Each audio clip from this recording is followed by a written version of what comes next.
Before we begin, take a breath. This isn't just a podcast, it's a new way to think, speak, and live in English. Welcome to Confluent Podcast, where words flow, confidence grows, and every sip brings you closer to fluency. So, the next time you sit down at a desk to study, focus, or learn, you're actually triggering the exact biological posture of exhaustion. Oh, totally. Your brain literally looks at your physical position and just assumes you're preparing for sleep. Right. And today, we are tearing down everything we know about focus, fatigue, and how we actually absorb information. We're doing a deep dive into this incredibly fascinating masterclass from a renowned English educator. Yeah, and it's a masterclass that completely reimagines language acquisition, independent learning, and even like how we raise our kids. It's wild. It really is. So, whether you are trying to master a new language, pick up coding, or even if you're just teaching your own kids, this deep dive is going to completely reframe your relationship with focus and fatigue. Absolutely, because we all struggle with it, right? Exactly. Okay, let's unpack this. Why is it that the very moment we attempt to learn something difficult, we suddenly feel like we haven't slept in a week? Well, I mean, we usually treat that sudden wave of exhaustion as like a moral failing. Oh, 100%. You sit down with a perfect language course or maybe a coding tutorial, and 10 minutes later, your eyes are just incredibly heavy. And the immediate internal narrative is always, oh, I lack discipline, or I'm just not smart enough for this material. Exactly. But the framework we're looking at today completely rejects that premise. I mean, the primary barrier to learning isn't the lack of willpower at all. It is the physical environment and your body's literal physiological response to it. Right, because when you sit in a chair, your body naturally begins to power down. Yeah, think about the classic comparison between physical labor and modern office work. Oh, that's such a good point. If you've ever worked a job loading delivery trucks or, doing landscaping, you know it absolutely destroys your muscles. Yeah, but your mind usually stays surprisingly sharp. You're alert. You're tracking your environment. Right. Compare that to sitting in a cubicle for 8 hours just staring at spreadsheets. You haven't done a single calorie of strenuous physical labor, yet by 5 p.m., your brain feels like pure static. It's so true. And what's fascinating here is the underlying mechanism. From a physiological standpoint, sitting hunched over a desk is basically the biological posture of surrender. Wow. The posture of surrender, that's a crazy way to think about it. But it is. When you sit and study, your shoulders inevitably roll forward. Your head tilts down toward a book or a screen, which it physically compresses your chest and your diaphragm.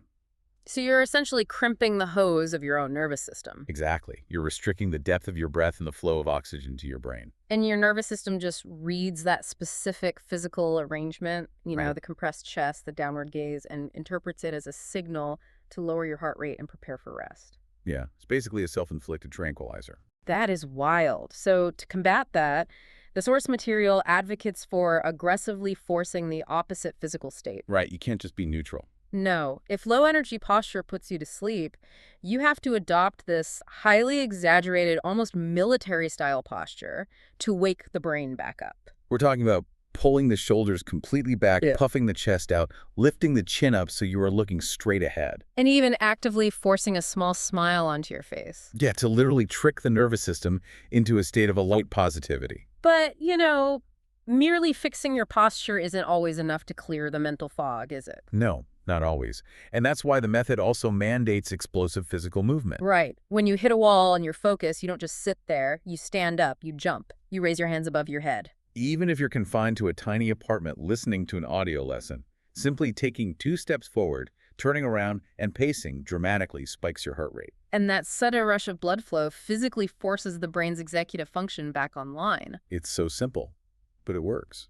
I hear that, and while jumping around the living room makes total physiological sense, it completely violates the cultural script of what studying is supposed to look like. Oh, for sure. We're so conditioned to treat learning like a strict meditation session. Right. Sit still, be quiet, focus inward.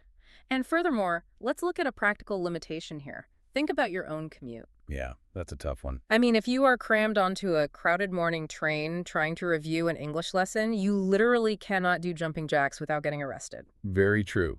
But what's fascinating here is that the brain's responsiveness to stationary physical cues becomes incredibly useful in those situations. Oh, really? Even if you're just stuck in a seat? Yeah, exactly. Even if you're pinned in a seat on public transit, Deliberately exaggerating a strong upright posture acts as a biological override. So by pulling those shoulders back and keeping your chin high, doing it so strongly that it feels even slightly unnatural. Right? Doing that interrupts the brain's sleep signaling.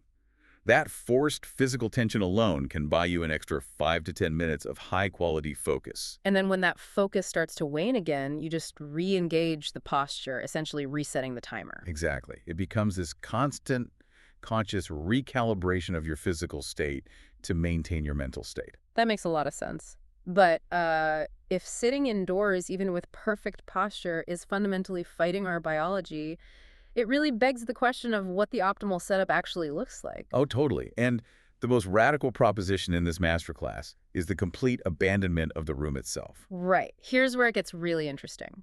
Because to achieve the highest possible level of cognitive energy, you essentially have to leave the building entirely. The formula is totally non-negotiable. Put on your headphones, start your audio lesson, and go for a brisk, energetic walk outdoors. And the synergy of those elements is what makes it so powerful, right? It isn't just about breathing fresh air. No, it's way more than that. When you walk outside, your brain is forced to process complex visual stimulation. Like trees moving in the wind, cars passing, changes in elevation. Exactly. And the educator shares this incredibly vivid example of this in action, talking about walking the Camino de Santiago in Spain. Oh man, that's a serious hike. It really is. The strategy was to strap on a heavy backpack and hike the trail energetically every single morning. While listening to Spanish audio lessons, right? For up to 2 hours straight. Yep. And the result of that specific combination is just effortless absorption of the language. Because the physical exertion of the hike keeps the heart rate elevated, which is pumping maximum oxygen to the brain. Right. While the constantly changing scenery occupies the brain's spatial awareness systems. Let's actually define what is happening there, because this touches on the concept of cognitive load. Yeah, that's a crucial point. In a typical classroom or, quiet office, you are operating in what is essentially a sensory vacuum. Oh, it's totally sterile. Mhm. The lighting is static. Nothing is moving. Right. And the brain evolved to track movement and navigate complex environments. So in a blank room, it actually has to work incredibly hard to manufacture its own stimulation just to stay awake. Precisely.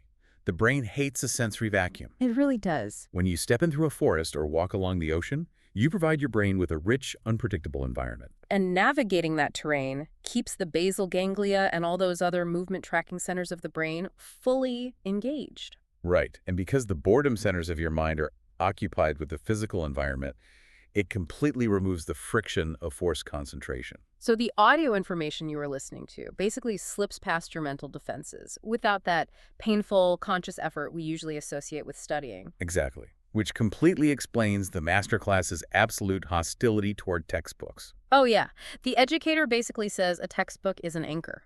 It really is. It forces you to sit down, stare at a static page, and just re-enter that sensory vacuum. So, if you absolutely must read text, the recommendation is to completely change the physical context, right? Like putting the book on a makeshift standing desk, or reading while pedaling a stationary bike. Yeah, you have to keep the physical engine running so the mental engine doesn't stall out. That is such a great way to put it. But, if we look closely at this outdoor movement-based approach, it fundamentally shifts how we evaluate the methods we use to learn. Totally. I mean, we've established how to hack your physical energy, but what happens when the method itself is inherently joyless? Right, because the master class doesn't just theorize about this. It actually pressure tests these concepts in the most unforgiving environment possible. Homeschooling 4-year-old twins. Yes. Yes. Which is just incredible. Toddlers are the ultimate bullshit detectors for any educational theory. They really are. They don't care about your credentials, and they certainly don't pretend to be interested just to spare your feelings. No, if a lesson is boring, the feedback is immediate and usually quite loud. Very loud. And the deep dive details a situation where the teaching process was completely failing. Right. It was winter. They were stuck indoors doing traditional reading and math lessons, and the atmosphere just became deeply depressing for everyone involved. Because if the teacher is bored and miserable, the students are going to mirror that exact emotional state. Exactly. And the solution wasn't to force the toddlers to try harder. No, the solution was a radical environmental pivot. They actually bought a massive tarp, took it to a local park, and rigged it up like a roofless tent. It's so brilliant. Suddenly, reading and math were happening entirely outside, literally in the dirt. And the lessons became instantly tactile. They would sit under the tarp, read a book about ants, and then immediately drop the books and go dig in the actual dirt to find the things they just read about. Theory was instantly validated by muddy, hands-on reality. I love that. But, making that work requires a terrifying amount of adaptability. Oh, for sure. You have to be willing to throw your lesson plan in the garbage the exact second it stops working. Right. Flexibility is the absolute superpower of independent learning. And the masterclass offers a perfect example regarding phonics. They started by using traditional flashcards to teach letter sounds. And initially, the novelty made it work, right? Yeah, but inevitably the kids grew bored Yeah. and the retention just plummeted. Now, in the traditional school system, this is where the conflict starts. Oh, totally. The child is told to sit still and focus, and the flashcards become a complete battleground. Exactly. But here, those flashcards were dropped immediately. Zero guilt. The pivot was shifting entirely to YouTube, specifically those Jack Hartman videos like Animal Alphabet Rock. Yeah, because the kids love the music. They love the energy, and they naturally absorb the information. The educator estimates that 80% of their actual letter sound retention came purely from those songs. The flashcards were barely a footnote in their actual progress. And if we connect this to the bigger picture, what we are really examining here is the courage to abandon sunk costs. That is so profound. Right. Traditional education conditions us to view a curriculum like a prison sentence.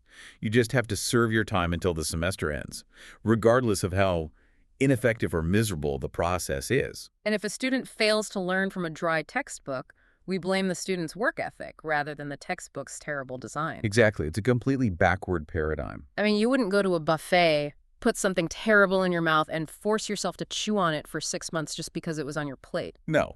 You spit it out and find something better. Exactly. To learn anything long-term, you must find a way to enjoy it. So if you are an adult trying to learn English and you dread doing grammar drills, the advice is blunt. Stop doing the grammar drills immediately. Yes. Switch your inputs. Watch pop culture movies with English subtitles or, listen to comedy podcasts. You have to start treating your own boredom as a diagnostic tool. Which is so hard to do because we usually view boredom as a signal that we just need to drink more coffee and try harder. Right, but boredom is actually the brain's pain receptor. Yeah, exactly. Just as physical pain tells you to pull your hand away from a hot stove, boredom is your brain telling you that the current method of information delivery is fundamentally broken. That makes so much sense. And if you can apply that kind of ruthless flexibility to academic subjects, the natural progression is to apply it to everything else. Oh, definitely. And this is where the masterclass transcends language acquisition and moves into the mechanics of building human character. Yeah, we are talking about instilling foundational life skills into toddlers, but doing it entirely without lectures or rigid rules. The approach to teaching deep moral and philosophical concepts is surprisingly minimalist. Right, instead of dumbing down the material, the strategy is to take incredibly complex texts like Aesop's fables, the Bible, or even the Bhagavad Gita and distill them into literal drops of information. Just 3 or 4 simple sentences a day. That's it. It takes maybe 10 minutes. Because you aren't trying to turn a 4-year-old into a religious scholar, you are simply exposing their developing brain to the cadence, the language, and the core moral questions of human history. And then just having a very basic conversation about what it means. It's planting seeds rather than building a house. Exactly. It establishes a baseline vocabulary for ethics. But the philosophy becomes truly fascinating when applied to physical conflict. Oh, the fighting rules. You're right. Toddler siblings are going to fight. It is an unavoidable reality of human development. And the standard parenting model is to impose a blanket rule. No hitting, no fighting, go to timeout. Which attempts to entirely suppress the child's physical nature and usually just results in them fighting secretly. Right. But the alternative presented here is implementing jujitsu rules.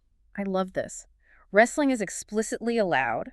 They are given permission to be physical with each other. But there is one absolute non-negotiable parameter. Right. If the other person says stop or physically taps out, the engagement must freeze instantaneously. Think about the psychological sophistication of that framework. You are acknowledging their natural physical energy and aggression. But you are rigorously training them in the concepts of consent, boundaries, and self-control right in the middle of a highly emotionally charged state. Exactly.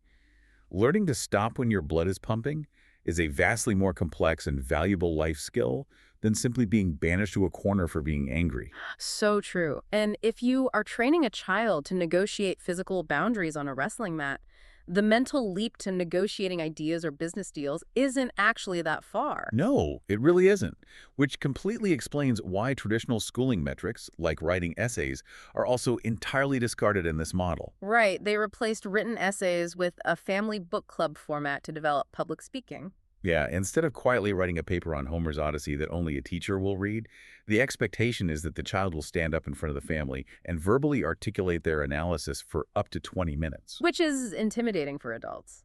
But they must learn to organize their thoughts in real time and defend their ideas out loud. And that real-world application bleeds directly into how they handle financial literacy. Right, because the masterclass is fiercely opposed to the traditional narrative of study hard so you can get a good job. They explicitly refuse to teach their kids to look for a paycheck. Because a paycheck relies on waiting for an institution to assign value to your time. Exactly. That's Instead, the focus is entirely on entrepreneurial thinking.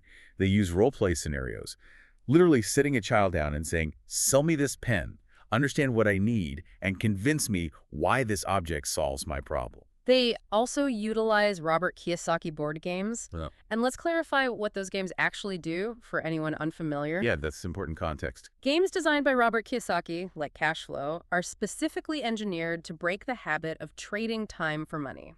Right, they teach the mechanics of acquiring assets that generate passive income rather than just collecting a salary to pay off liabilities. The goal is to fundamentally rewire how the child views the economy. They learn to walk into a room and ask, what problems exist here that I can solve for money? It's powerful stuff. But, when you combine all these elements, teaching sales negotiation, public speaking on Greek ethics, and deep philosophical texts to kids barely out of diapers, it often triggers a very strong reaction from observers. Oh, I'm sure. The immediate assumption is that this is a high-pressure environment designed to manufacture child prodigies. Yeah, exactly. So what does this all mean? Are we rushing their childhood? I mean, are we putting the crushing weight of adult economic reality onto tiny shoulders before they even know how to tie their shoes? Well, this raises an important question, but the key distinction lies in the delivery mechanism. None of this is being forced through standardized testing or stressful high-stakes environments. Right, it's introduced as play. Exactly. It's a role-play game about a pen. It's a story told under a tarp in the dirt. The objective is not to accelerate their childhood. The objective is to build profound resilience. And you don't build resilience by keeping a child perfectly comfortable and insulated from the world. Exactly the opposite. Resilience is forged by encouraging them to attempt difficult things where failure is guaranteed. Oh, yeah. When they try to sell that pen and they are told no, or when they get tapped out in wrestling, they are learning how to process failure without their identity completely collapsing. Right. By framing these complex adult concepts as low-stakes games, you are giving them the psychological tools to handle reality, rather than hiding reality behind a rigid curriculum. It is a complete and total paradigm shift. We are looking at a philosophy that violently rejects the factory model of human development. It really does. So let's pull all of these threads together. At its foundation, this deep dive proves that our biology dictates our cognition. Sitting still physically suffocates your ability to think, Yeah, and movement creates the physiological energy that your brain converts into mental focus. and our environments either multiply that energy or drain it entirely. Nature provides the perfect dynamic backdrop that occupies the brain's spatial tracking. Which naturally lowers the friction required to absorb new, complex information, like a foreign language. Absolutely. And above all else, true education demands ruthless flexibility. The willingness to immediately drop a boring book, abandon a failing method, and sprint toward whatever actually brings you joy and engagement. That is the only sustainable path to mastery. Truly.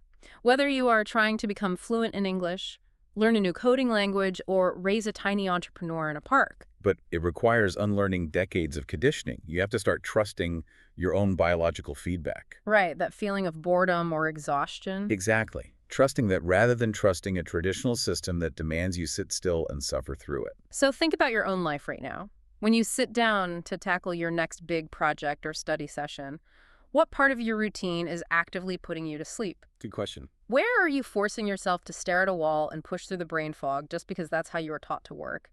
How can you stand up, step outside, or completely change the game today? We've spent this entire time exploring how dramatically our physical posture and our environments dictate our cognitive limits. So I'll leave you with this. If movement, dynamic visual stimulation, and nature are the absolute ultimate keys to unlocking human potential, imagine how differently human history might have unfolded if we had designed our schools and office buildings to mimic a forest path rather than a factory floor. What brilliant world-changing ideas are we currently suppressing simply because we're sitting down?